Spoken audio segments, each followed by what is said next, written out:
আসসালামু আলাইকুম। নতুন আরও একটি মজাদার রেসিপি নিয়ে আপনাদের মাঝে হাজির হয়ে গেলাম। আজকে আপনাদেরকে বানিয়ে দেখাচ্ছি চিকেন মালাই কুলফি। নামটা ইউনিক হওয়ার সাথে সাথে নাস্তাটি খেতেও কিন্তু ভীষণ মজার, আর দেখতে অনেকটা আকর্ষণীয় হওয়ার কারণে বিশেষ করে ছোট বাচ্চারা এই নাস্তাটি খেতে অনেক বেশি পছন্দ করে। আর মালাই কুলফি নাম হওয়ার কারণে এই নাস্তাটির মধ্যে মালাইয়ের একটা স্পেশাল ফ্লেভারও পাওয়া যায়। একবার যদি বাসায় আপনারা ট্রাই করেন, বড়রাও অনেক বেশি পছন্দ করবে। আশা করি পুরো ভিডিওটা দেখবেন এবং ভিডিওটা ভালো লাগলে ভিডিওতে একটা লাইক দিয়ে চ্যানেলটিকে সাবস্ক্রাইব করে রাখবেন। তাহলে চলুন মূল রেসিপিটা দেখে আসি।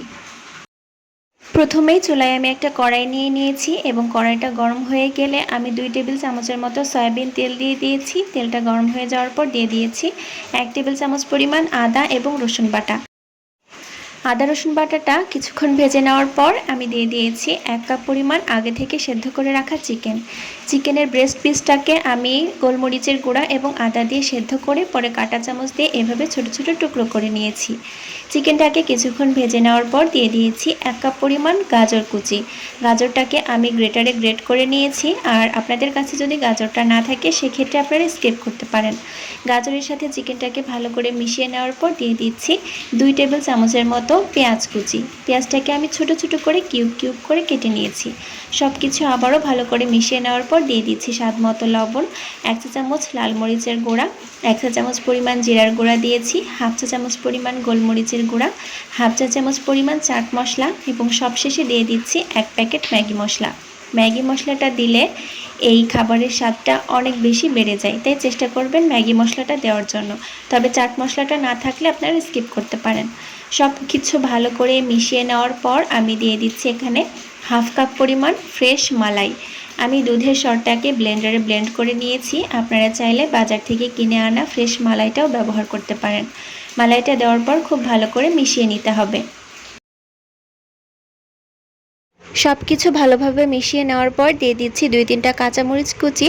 ঝালটা আপনারা আপনাদের পছন্দ মতো দিয়ে নিতে পারেন। আর এখন বাইন্ডিংয়ের জন্য দিয়ে দিচ্ছি 2 কাপ পরিমাণ ম্যাশ করে রাখা আলু। 3টা মিডিয়াম সাইজের আলুকে আমি আগে থেকেই সেদ্ধ করে ভর্তা করে রেখেছিলাম। সব কিছু খুব ভালো করে মিশিয়ে নিচ্ছি। এই পর্যায়ে আমি দিয়ে দিচ্ছি 1/4 কাপ পরিমাণ ব্রেড ক্রাম্বস। আপনারা চাইলে টোস্ট বিস্কুটের গুঁড়াও ব্যবহার করতে পারেন।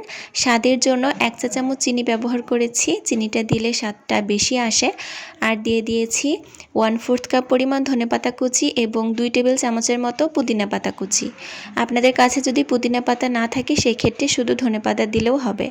আবারও সব কিছু মিশিয়ে নেওয়ার পর এখন এই পুরটাকে নামিয়ে নিতে হবে।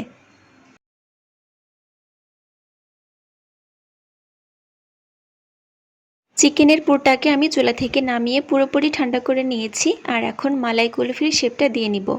মালাই কুলফির প্রতিটা শেপ যেন একই সমান হয়, তাই আমি একটা টেবিল চামচ ব্যবহার করছি। চামচের সাহায্যে অল্প অল্প করে আমি পুর নিয়ে নিয়েছি এবং এভাবে একটা শিক কাবাবের কাঠির মধ্যে আমি কুলফির শেপটা দিয়ে নিয়েছি। দেখতেই পাচ্ছেন শিক কাবাবের গায়ে চেপে চেপে এরকম লম্বা টাইপের একটা কুলফির শেপ দিয়ে নিতে হবে। আমি আরও একটা দেখিয়ে দিচ্ছি আপনাদেরকে। প্রথমে পুরটা নিয়ে হাতের মধ্যে একটু রাউন্ড শেপ করে নিয়েছি, তারপরে শিক কাবাবের কাঠির মধ্যে ঢুকিয়ে ভালো করে চেপে চেপে এরকম লম্বা টাইপের একটা কুলফির শেপ দিয়ে নিতে হবে। একই রকম করে আমি প্রতিটা মালাই কুলফির শেপ দিয়ে নিয়েছি। আর এদিকে আমি একটু আইসক্রিমের শেপও দিয়ে নিয়েছি। আপনাদের যদি পছন্দ হয় আপনারা এরকম আইসক্রিমের কাঠির মধ্যেও এই শেপটা দিয়ে নিতে পারেন। এখন একটা বাটিতে আমি নিয়ে নিচ্ছি 1/4 কাপ পরিমাণ ময়দা এবং দিয়ে দিচ্ছি 1 টেবিল চামচ পরিমাণ কর্নফ্লাওয়ার না থাকলে চালের গুঁড়া দিতে পারেন। 1/2 চা চামচের মতো দিয়েছি গোলমরিচের গুঁড়া এবং স্বাদ মতো একটু লবণ দিয়ে নিয়েছি।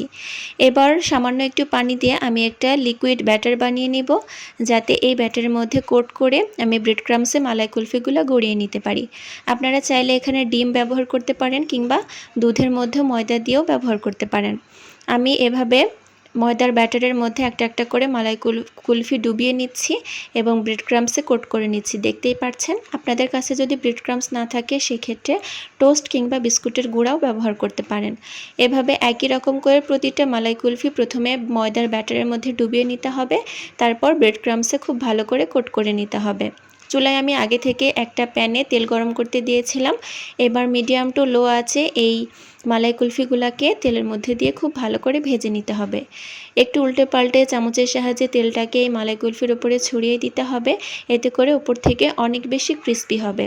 এরকম যখন পছন্দ মতো একটা গোল্ডেন ব্রাউন কালার চলে আসবে, সেই পর্যায়ে এই মালাই কুলফিগুলোকে তেল ঝরিয়ে উঠিয়ে নিতে হবে। আপনারা চাইলে ব্রেড ক্রাম্বসে গড়িয়ে রাখা অবস্থায় মালাই কুলফিগুলোকে ডিপ ফ্রিজে 1 থেকে 2 মাস সংরক্ষণও করতে পারেন। একই রকম করে আমি প্রত্যেকটা মালাই কুলফি এভাবে ভেজে নিয়েছি, দেখতেই পাচ্ছেন। আর এখন সস দিয়ে পরিবেশন করছি। এই মালাই কুলফিগুলো দেখতে কতটা আকর্ষণীয় হয়েছে আপনারা নিশ্চয়ই বুঝতে পারছেন। আর এই মালাই কুলফিগুলোকে সস দিয়ে খেতে অসম্ভব মজা লাগে। আশা করি আমার আজকের এই সহজ রেসিপিটা আপনাদের কাছে ভালো লেগেছে। নতুন কোনো ভিডিও নিয়ে আবারও আপনাদের মাঝে হাজির হয়ে যাব। আল্লাহ হাফেজ।